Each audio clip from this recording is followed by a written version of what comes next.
Super. I'm excited to be here. How many of you were in my morning class? Enjoy the morning class. Good stuff. All right, we're going to hear a little bit, just a little bit of some of the things repeated. But what I want to do is I want to promise you I'm not going to teach you. I'm an attorney, but I'm not going to teach you about the Supreme Court. Because I teach the Constitution, and the Supreme Court hasn't been concerned about the Constitution for quite some time. If you ever endeavor to go to law school, the first thing you need to understand is that they don't teach the Constitution in law school. Right. They teach constitutional law, which is totally different. Constitutional law teaches that judges and lawyers know more about the Constitution than the men who wrote it. Which is why the Supreme Court has been acting unconstitutionally since, well, they started down that road in 1803. When in a decision called Marbury versus Madison, they claimed themselves to be the ultimate rulers of the universe. Wouldn't you like to be part of that group? Now what I do when I travel is I teach the truth in history that has not been taught for quite some time, so I want to go ahead and warn you from the get-go. Some things that you hear from me today are the truth, but they will go contrary to what you're taught in school. Yes, ma'am. Don't disagree. Oh. This is the amen. That's the amen. Oh, that's the amen corner? All right, okay, all right. Awesome, gotcha. I'm going to warn the adults. What you are about to hear today may challenge some things that you've thought to be true your entire life. But I've done a study on the educational system directed by a woman named Charlotte Iserbyt, and I've seen some stuff from her over there on the table, so if you want to know about the American education system, there's no better teacher than Charlotte Iserbyt. But the Marxist takeover of our education system began around 1885. No, not 1985. 1885. And so our education system has been infiltrated by people who want to change who we are for quite some time. And so I want to bring the truth to you. 265 times in 22 states I taught last year. Now, let me go ahead and just get this out of the way because I'm terrible at this part of the presentation. I just want you to know, because I know there are people from all over here. I teach like this all over the country. I don't charge any speaking fees. I have no speaking fees. I don't require any group to compensate me for travel or accommodation. This is a ministry for me. And so if you have a group, a school, a homeschool co-op, a group of any kind that you want to learn the history that I teach, and I teach a whole bunch of different lessons. A church, I travel around the country and I teach religious liberty, the truth in religious liberty across the country. It's not going to cost you a dime to ask me to come and teach. All you have to do is contact me through my website and we will get you scheduled. Now it may take a little while, being that I speak for free. I keep a pretty busy schedule. So what do you say? Let's get started. Patrick Henry said, "I have but one lamp by which my feet are guided, and that is the lamp of experience. I know no way to judge the future but by the past." Alexander Hamilton said, "Experience is the oracle of truth, and where its responses are unequivocal, they ought to be held to be sacred and conclusive." What Patrick Henry is telling us is, I don't need to have a psychic to know your future. All I have to do is study my past. Alexander Hamilton is just simply telling us that if it happens the same way over and over and over again, it's likely going to happen the same way over and over and over again. Are we guaranteed that the sun will rise tomorrow morning? Yeah. Not necessarily. No, we're not. We have absolutely no guarantee that the sun will rise tomorrow morning. But because the sun has risen every morning, every day of our life, and every morning, every day of our parents' life, and every morning of every day of every life since the beginning of this earth, we can be pretty much guaranteed that the sun will rise again tomorrow. That's what Alexander Hamilton is saying. There are things that you can rely on based on experience. But that fundamental understanding, that principle of truth, is being undermined in our society today.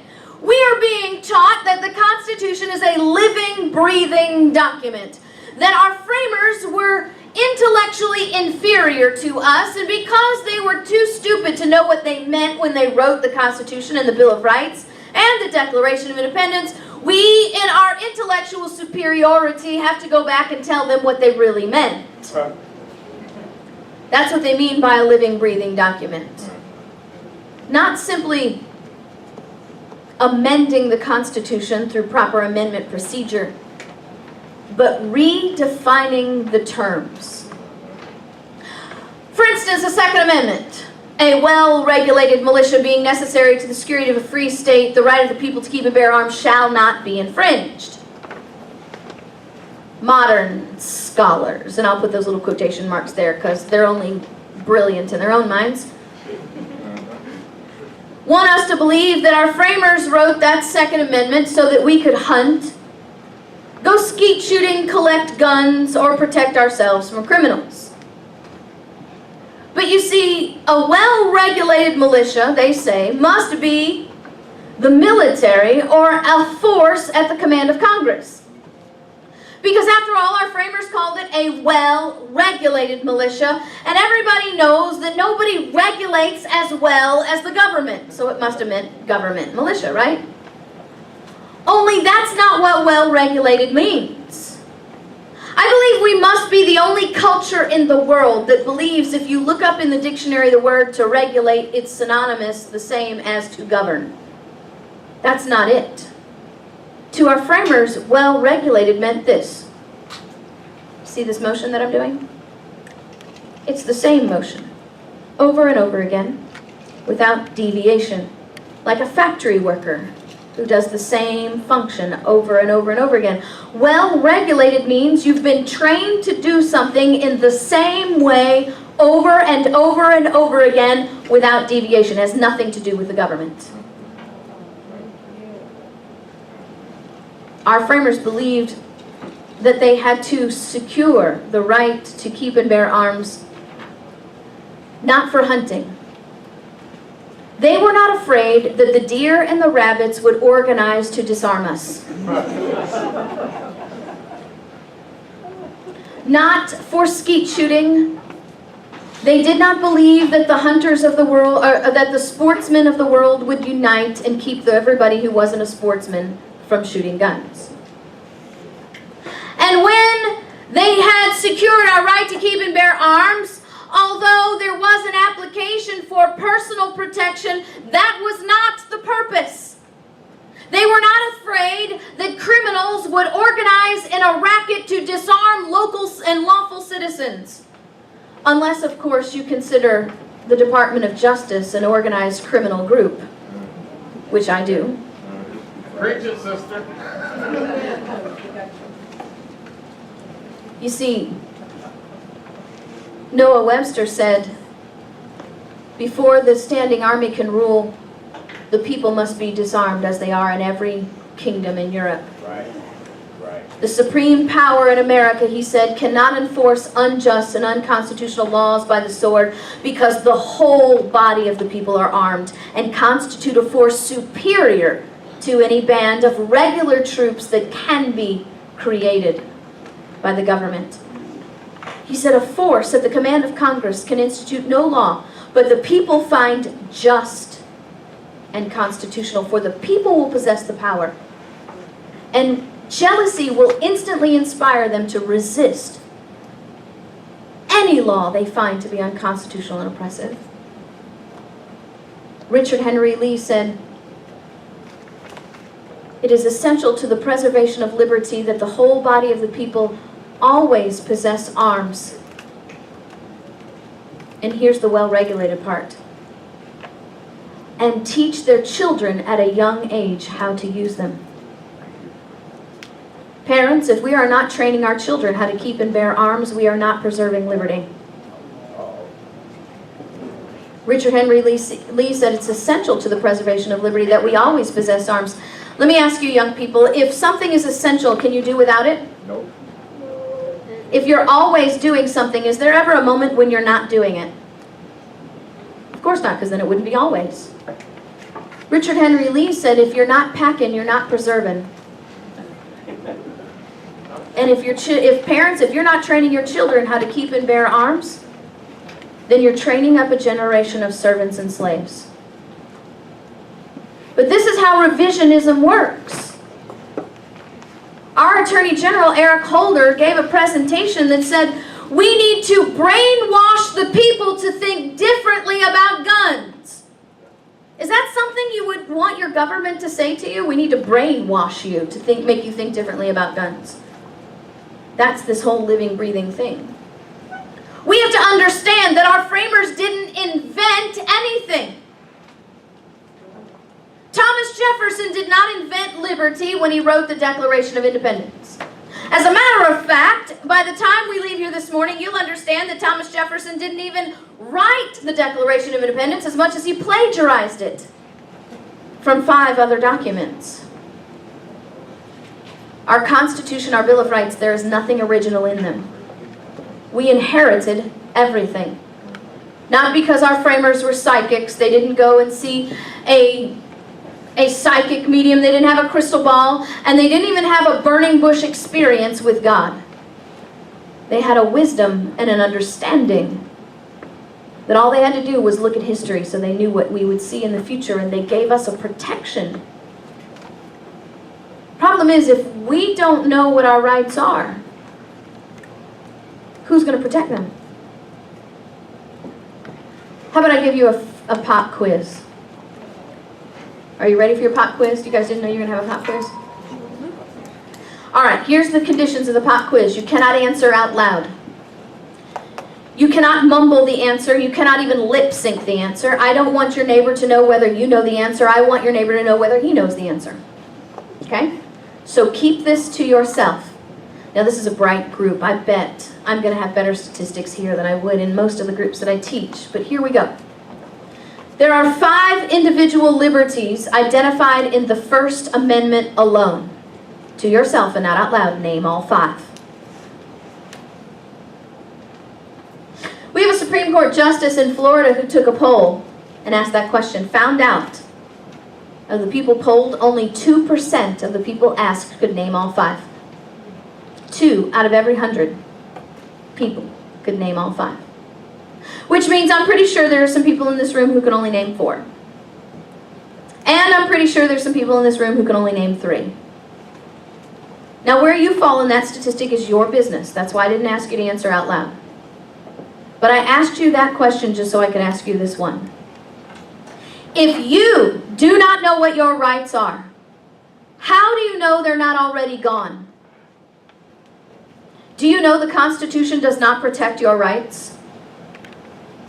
The Constitution cannot protect your rights. You do not have constitutionally established rights, and you do not have constitutionally protected rights.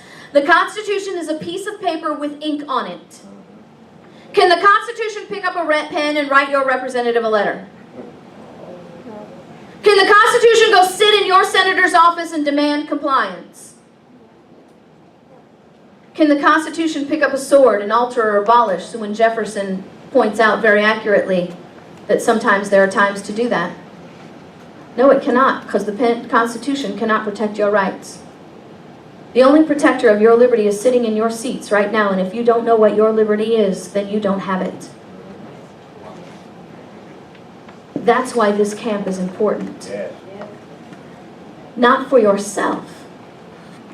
And I know this is hard to think of right now. Not just for yourself, but for your children and your grandchildren. John Adams said, liberty must be supported at all hazards.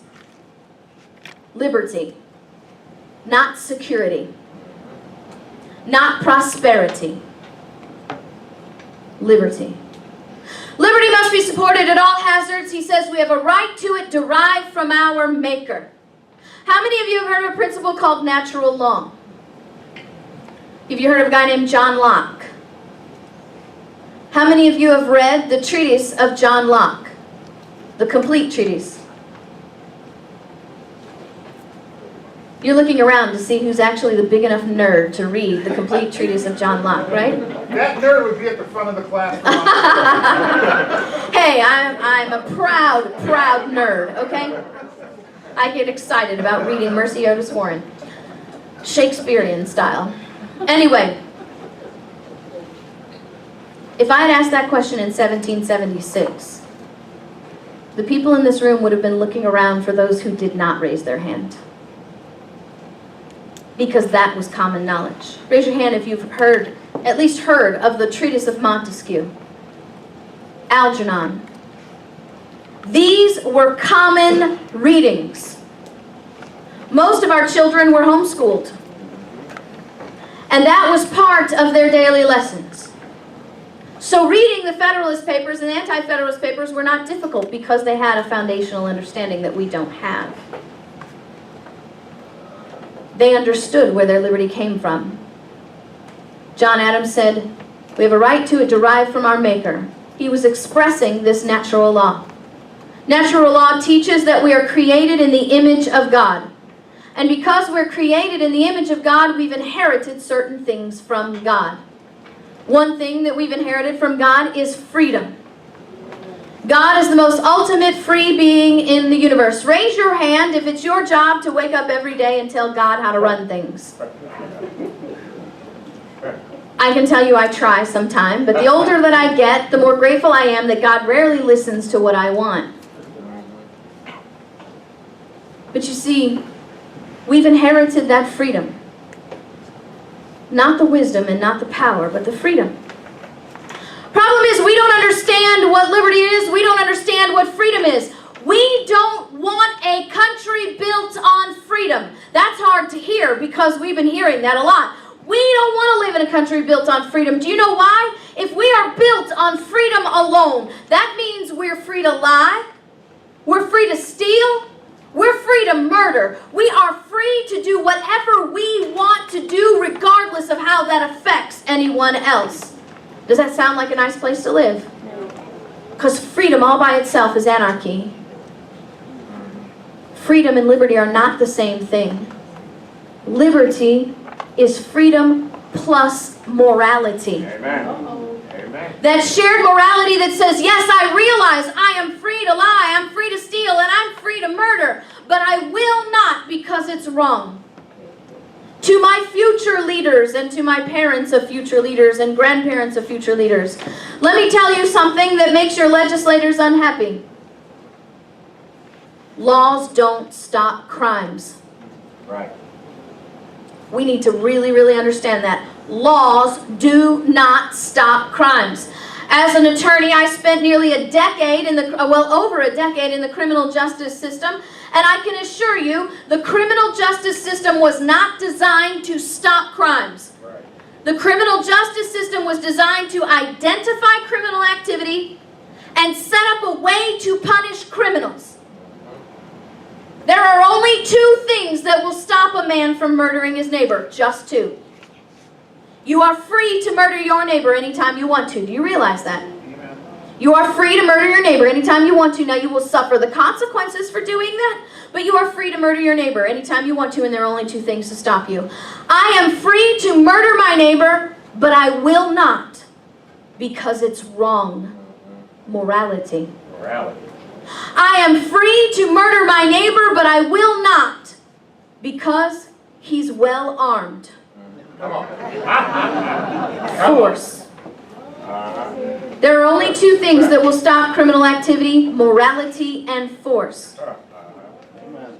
But the more immoral a society becomes, the more force must be applied to keep order. And when we as a people become so immoral that we no longer govern ourselves, we look to the government to keep us safe, and the government says, we're more than happy to do that because we have to apply force. Because the government cannot dictate morality, the government cannot force morality, the government can only force force. And the more force the government has to apply, the more power you must give them to do that. And the more power the government has, the less liberty you have. Come on.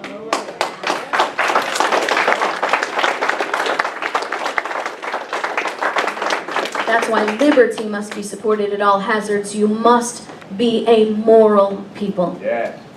That's why John Adams, when speaking to battalion commanders in Massachusetts, said that our Constitution is for a moral and religious people alone. It is wholly inadequate for any other. Notice he didn't say religious only, because religion will destroy you as well. Amen. But a moral and religious people alone. What he was teaching those commanders was, look, the power that we have vested in you through this Constitution, if you are not a moral people, he said, you will destroy this Constitution like a whale through a net. Liberty must be supported at all hazards. You have a right to it derived from our Maker, he says, but if we had not. John Adams is writing a dissertation on feudal and canon law in 1765, and I believe maybe he thought, maybe I'm not just teaching Christians. Maybe I'm teaching some people who don't know natural law. Maybe I'm teaching some people who don't believe natural law. So, here you go. Even if God had not given us liberty, you cannot deny, he says, our fathers have bought and purchased it for us with their ease, their estates, their pleasure, and their blood. Liberty may be a gift from God, but I'm here to tell you it comes at a price. Liberty is gifted to you, but you have to pay to maintain it and keep it and secure it for future generations. There's a man named John Philpott Curran who was speaking at a governor's race in Dublin, Ireland in 1790. He said, it is the common fate of the indolent. Indolent means lazy, inactive. It is the common fate of the lazy to see their liberty stolen by the active. The condition upon which God grants liberty to man is eternal vigilance. And if that condition be broken, servitude is his punishment and the immediate indication of his guilt. If you are eternally vigilant, you are not a couch potato for liberty. Right. It means you must be active in your defense of liberty. And if we can go back a little bit, remember, if you do not know what your liberty is, how are you going to actively defend it? Now, our framers did not invent anything in our Constitution or our Bill of Rights. As a matter of fact, our framers inherited everything just like we did. There are some things that we need to understand, some things that we are taught wrong, and it's the little foxes that spoil the vine, the little lies. How many of you have ever seen those men on the side of the road with the look like telescopes, and they're called surveyors, right? And if you're building a road, you have to project way off into the distance where your road is going to be, and you have to project it with such a degree of accuracy. If you're going to lay Interstate 10, which runs from one coast to the other, and you are off in Florida by this much, you're going to be way off by the time you get to Arizona. Okay? It's the little deviations. Let me go ahead and lay some framework here. The Revolutionary War was not fought between the Americans and the British. There were no Americans in the Revolutionary War, not yet. They were British citizens, British subjects, fighting their government who had denied them liberty that was guaranteed through their liberty charters.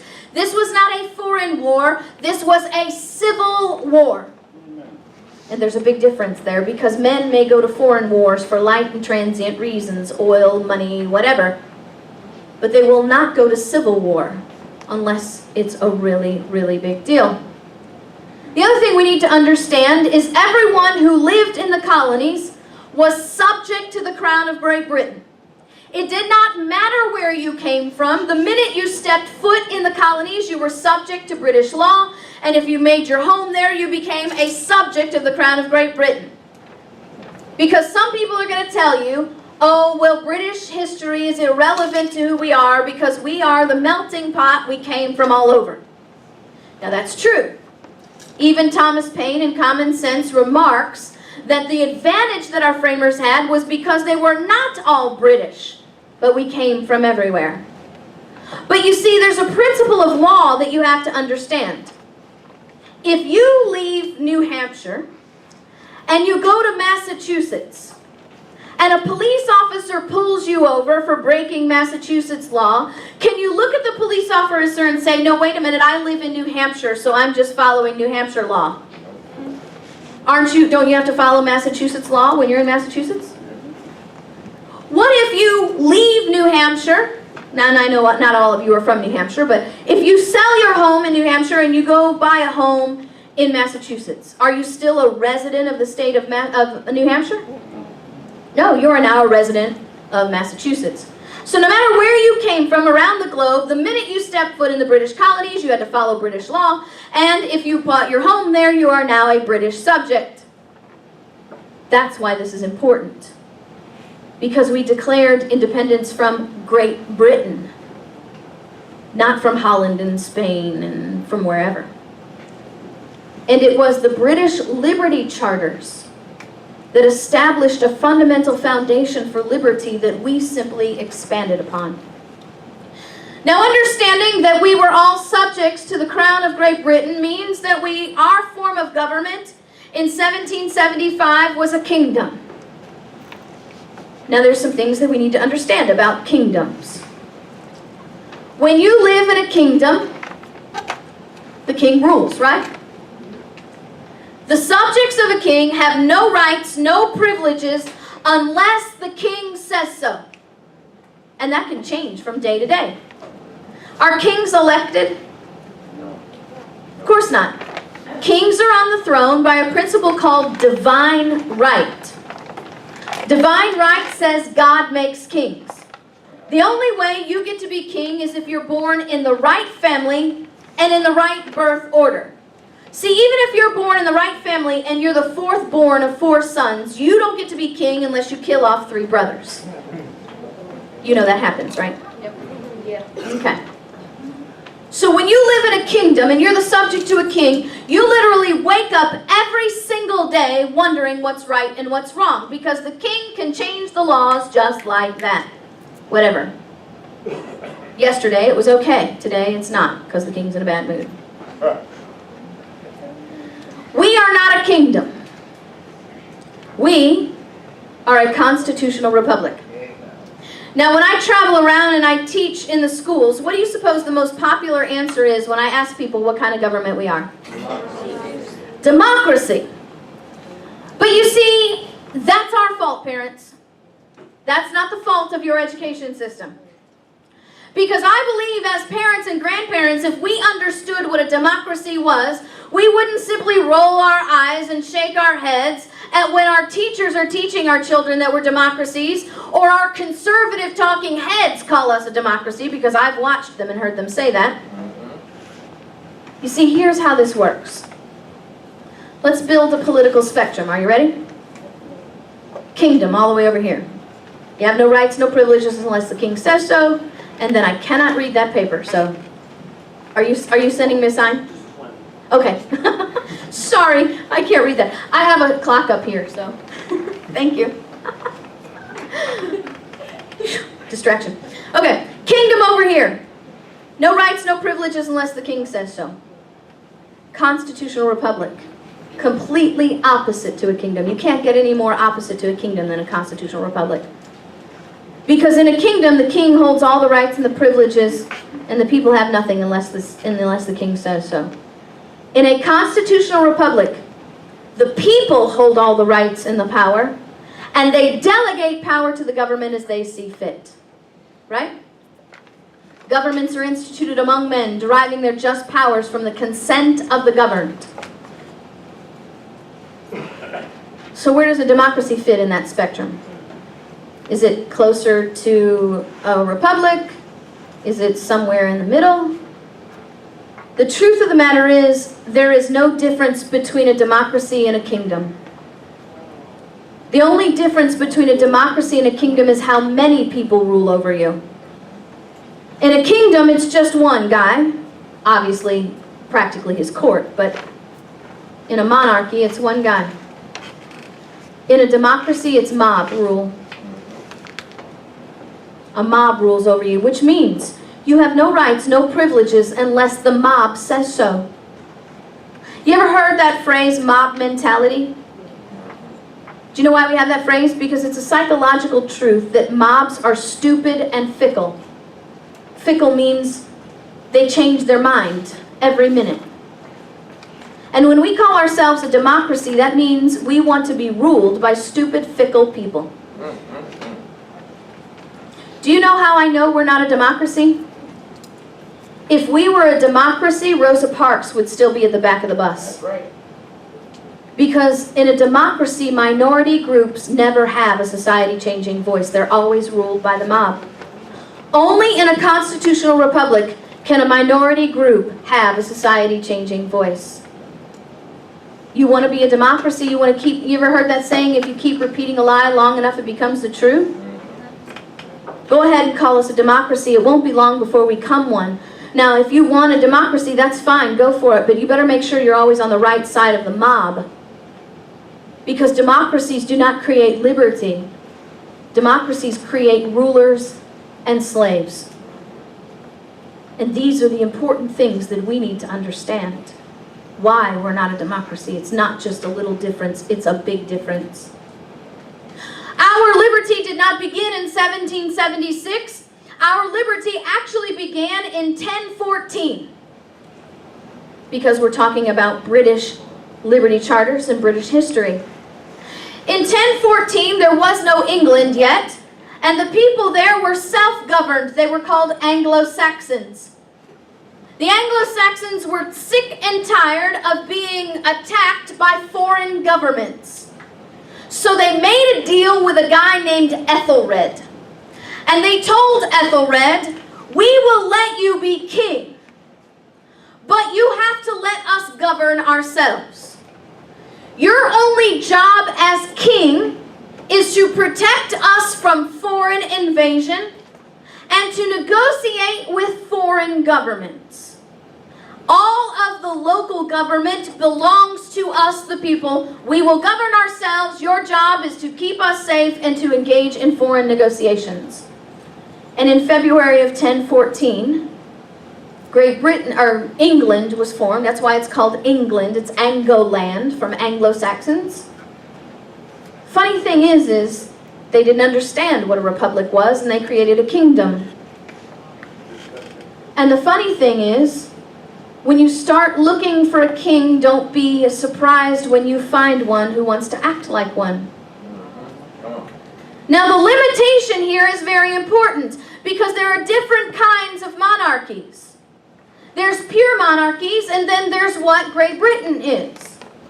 Great Britain is called a limited monarchy because the king could not do whatever he wanted. He's limited by the people because the people said, we'll let you be king, but we will govern ourselves. But something happened along the years. The people got comfortable being taken care of by the king. And they started giving more and more power to the king to take care of them. And the king is not going to turn that down. Are you kidding me? If somebody wants to give you power, are you going to turn it down? And the monarchy became less and less limited. We'll fast forward to 1045. The king's name is Edward the Confessor. Now at this time, we are now just 30 years from the original agreement with Ethelred, but we are light years from the original intent of the Anglo-Saxons. Now Edward the Confessor was considered a generous king. And he had given the people the rights and privileges closer to what they started off with. But Edward's about to die and he has no son. Now that's a big deal in a kingdom because there's no place to pass on the throne. But they don't go without remedy because if you live in a kingdom, there's always a list of people who are next to be king in case the king dies without having a son. Now the next person on this list to be king is a man named William. No, wait, sorry. Yes, William. William knows he's supposed to be king. He even speaks to Edward about becoming king. The problem is the people of Great Britain do not want William to be king because William is not from Great Britain, he's from France. The British and the French, they don't get along so well. They don't want a foreign king. So they hatch out this plan to make this guy named Harold to be king of Great Britain. They're going to pick a king. They're going to elect a king. That doesn't happen. William gets wind that he's going to be denied the throne and it's going to be passed outside his bloodline, and he gets very, very upset. Now this is something that's very bad for the people of Great Britain because William has a nickname. He's called William the Conqueror. What do you suppose happens when you make a guy mad whose nickname is the Conqueror? He's going to conquer, right? William raises his Norman army. He goes over and defeats Harold and the English people and makes himself king. Now when you're king, or when you're ready to be king, you know you're about to get the greatest power of all. Only William, when he gets to Great Britain, finds out that Great Britain is not a pure monarchy, it's a limited monarchy, and he doesn't want to be limited. The limiting factor now is called common law. William hates common law. Now as king, he could literally step up and say, hey, I don't like common law anymore. I'm going to set aside this common law. We're not going to be common law people anymore. Wouldn't he have the power to do that as king? But let me ask you something. Since kings aren't elected, if you don't like your king, do you start a recall petition and hold a new election? Of course not. Do you find a new candidate to run against him in the next kingly election? No. When you don't like your king, what are your options? You got to chop off heads, right? Kings know this. Kings like keeping their heads. So William doesn't step up and declare common law gone. Instead, he decides he's going to fundamentally transform Great Britain. He starts replacing the judges in the common law system with judges who are not loyal to the common law, but loyal to the ideology and the beliefs of the king. He starts using those judges to enforce his foreign law on the people of Great Britain, even when it's contrary to their common law. He starts chasing the landowners off of their lands through threat and force of law. Literally running some of them completely out of the kingdom and then taking possession of their land and handing it over to his foreign friends. How else do you keep foreign law in a kingdom if it's not full of people who like that foreign law better than the common law? He starts replacing the leaderships in the churches with men who are not loyal to the Word of God, but loyal to the beliefs and the ideology of the king. So the king can use the churches to convince the people to do things even when it's contrary to the Word of God. Come on. This transformation spans over 40 years and 2 kings, William I and William II.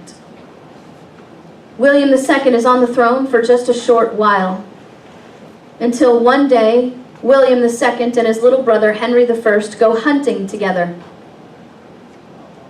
And William II is killed in a mysterious hunting accident when a stray arrow from his little brother's hunting party accidentally kills him, making his little brother king. Now, do you think this was an accident? No. Neither did the people of Great Britain. And Henry knew this, that when the people are unhappy with the king, kings lose their heads. So Henry has to do some things to make the people happy that he's on the throne. The first thing that he promises is, hey, you know what? I know this looks a little suspicious. I really didn't murder my brother to be king, but to prove that to you, we're going to do an investigation. We're going to investigate whether I'm at fault for the death of my brother or not. How do you suppose it's going to work out when the government is investigating itself? Henry's not at fault for the death of his brother. That's not working. The people aren't buying this investigation. So he makes another promise. He says, I will marry an Anglo-Saxon woman. Now at this time, the Anglo-Saxons are still the majority of the population. Now look at the brilliant thing that Henry and his advisors are doing. I'm going to marry an Anglo-Saxon woman to appease the majority of the people. Why? Because if you're Anglo-Saxon and you have an Anglo-Saxon queen, you have to believe the throne is going to send some good things your way. You're going to get extra benefits because the queen is going to take care of her people. And in the very least, if hard times fall on Great Britain, you won't suffer because there's no way the queen is going to let her people suffer. See, Henry and his advisors have figured out that the best way to appease the majority of the people is with promises of what they're going to get from the government. The last thing that Henry does is the most important thing. Henry signs the first document in what I call the genealogy of our Constitution. There are 5 documents that had to be written over 700 years before Thomas Jefferson could pen the Declaration. We could have a Constitution or the Bill of Rights. Every liberty that we have was initially created, or initially documented in these 5 documents. The first document is called the 1100 Charter of Liberties. In the 1100 Charter of Liberties, Henry makes the promise, kings will no longer be evil and oppressive. Ever again. And then makes a list of things that kings cannot do, because if they do them, they'll be evil and oppressive. Henry says, if any of my baron or earls shall die, now those are the landowners, if any of my baron or earls shall die, their heirs shall not be forced to purchase their inheritance, but shall retrieve it through force of law and custom. Henry said that if the heirs of an estate have to purchase their estate from the government before they can receive it, that's an evil and oppressive government. But wait a minute, isn't that what inheritance tax is? Death tax, have y'all heard of death tax? Ask your parents about that. A king in 1100 called that evil and oppressive, and our government calls it revenue. They're going to need this promise in 100 years because they're going to have the most evil king Great Britain will ever know. This king's name is John. John is a massive taxation king. And if you cannot pay your taxes in John's kingdom, you are fined some more. You are thrown into prison. You are mutilated. He's cutting off hands, feet, ears, cutting out tongues of people who cannot pay your taxes. And if you're lucky, you're simply executed. They called him ruthless and vicious. You guys know who John is, by the way. Ever heard of a guy named Robin Hood? That's the king in the Robin Hood story. Can I clear up a little lie that you've been taught your whole life about Robin Hood? What makes Robin Hood famous, right? Robbed from the rich and gave to the poor, right? Yeah, but that's a lie. Robin Hood was not robbing from the rich to give to the poor to redistribute wealth. Robin Hood was taking from the king and the crown the money that had been stolen from the people through oppressive and unlawful taxation, returning it to the people so they could live. Remember, John's going to murder you if you cannot pay your taxes. Robin Hood is not trying to put everybody on equal financial footing. He's giving everybody their lives back. Robin Hood is a liberty fighter, not a socialist, because the first step to liberty is always life. Because if you don't have a right to life, you don't have the right to liberty. Right. Promise in 1100 that kings no longer should be evil and oppressive. You obviously have no idea how to keep that promise. So now we, the people, are going to rise again in our majesty and tell the king what he can and cannot do. No taxation without representation. And then creates the representation that would become parliament. 25 men who will sit in the king's court with the power to tell the king, no, you can't do that because it violates our liberty. Our First Amendment comes from the Magna Carta. So do our 4th, 5th, 6th, 7th, and 8th Amendments. All codified in 1215. We didn't invent them. 1625, we have a brand new king. His name is Charles I. Charles I is described as being a massive spending king. They say Charles likes to romp about Europe spending on his every whim and fancy. I don't know, did they have golf in 1625? Whose money was Charles spending? The people's money, how is he collecting it? Taxes. But taxation without representation is unlawful, and that representation is now called Parliament. Parliament gets sick and tired of Charles' wasteful spending and looks Charles dead in the eye and says, we're not passing any more of your laws until you get your spending under control. Charles says, fine. But let me remind you something, Parliament, I'm king. I don't need you. And he dissolves Parliament and violates the Magna Carta. Now he can't collect their money through taxes because he's violated the Magna Carta by dissolving Parliament. And kings know if you violate liberty too quickly, you lose your head. So Charles remembers that as king, he has power of decree. It's a law-making power. The power of the king can issue a decree independent of Parliament. Now he can't do that with a tax. It's got to come through Parliament. But he's going to collect the people's money through this decree, and he's not going to call it a tax. He's going to call it a forced loan. It's not a tax, it's a mandate. The people revolt against Charles. And we get the third document called the Petition of Right of 1628, a list of grievances against their king on how he's violated their liberty charters. Charles is allowed to remain king, but they're going to have to fight him again 20 years later. Because you see, now Charles is collecting their taxes with a very specific excuse. He's looking at the people, oh, no, I'm not women fancying anymore. I have a really good excuse. Do you see that over there? You see all those foreign wars going on over there? Do you want war to come to Great Britain? Do you want war to come to Great Britain? Of course you don't want war to come to Great Britain. But I have the perfect plan to keep those wars over there from coming to Great Britain. See, all you have to do is give me your tax dollars, and I will make sure that all our allies are funded in these foreign wars. And if our allies have proper funding and resources, they'll fight and win those wars over there, and war will never come to Great Britain. It's a matter of national security that you give me your tax dollars so I can fund our allies. But guess what? They figured out he's not funding their allies. He's funding their enemies, because their enemies have promised to help Charles get his people under subjection. Charles is brought up on charges of treason, found guilty, and sentenced to death. The fourth document, called the Grand Remonstrance of 1641. Now I have a minute and a half left, and I'm going to go a little bit long, so I hope you'll give me 3 country minutes. Got that? 3 country minutes.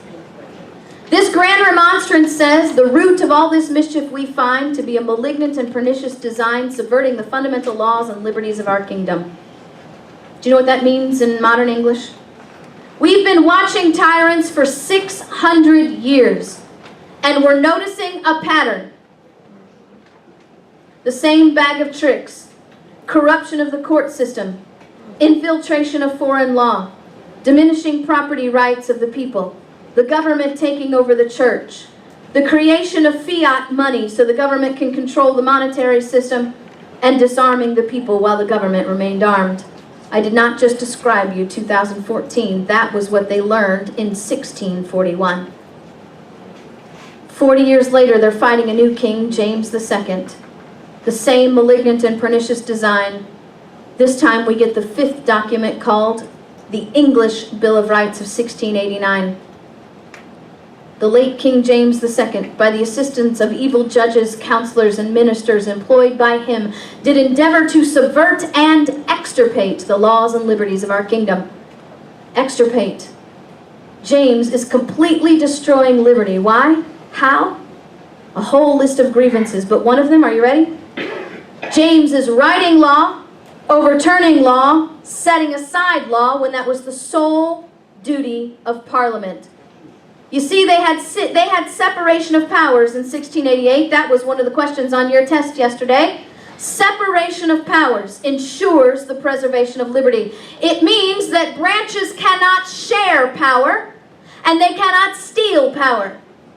And in 1688, when the executive branch was writing law, overturning law, and setting aside law, when that was a duty reserved to the legislative branch alone, They went to war and said the executive branch was completely destroying their liberty.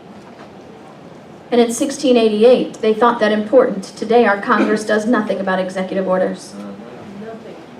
70 years later, brand new king. You guys know him? His name is George III. Because we didn't go to war over taxes. We went to war over the malignant and pernicious design. George III in Parliament passing laws without representation in the colonies, mandating purchases, criminalizing people who refuse to purchase the government monopolies, throwing them in prison, denying them their due process, and then transporting them to Quebec to be tried in foreign courts. It was not taxes, it was tyranny. And the Declaration of Independence was not a brand new document, but another list of grievances, just like the Magna Carta, the Petition of Right, the Grand Remonstrance, and the English Bill of Rights. Jefferson did not invent the Declaration of Independence. He took bits and pieces from those 5 documents before. We did not invent liberty, we inherited it. Liberty must be supported at all hazards. We have a right to it derived from our Maker. But if we had not, our fathers have bought and purchased it for us with their ease, their estates, their pleasure, and their blood. Liberty is not a gift that you purchase for yourself. We've done nothing to earn the right to sit here today. That was given by everyone who came before us. Liberty is a gift you have to pay forward. And if you don't know what your liberty is, it's gone. Thank you for your time.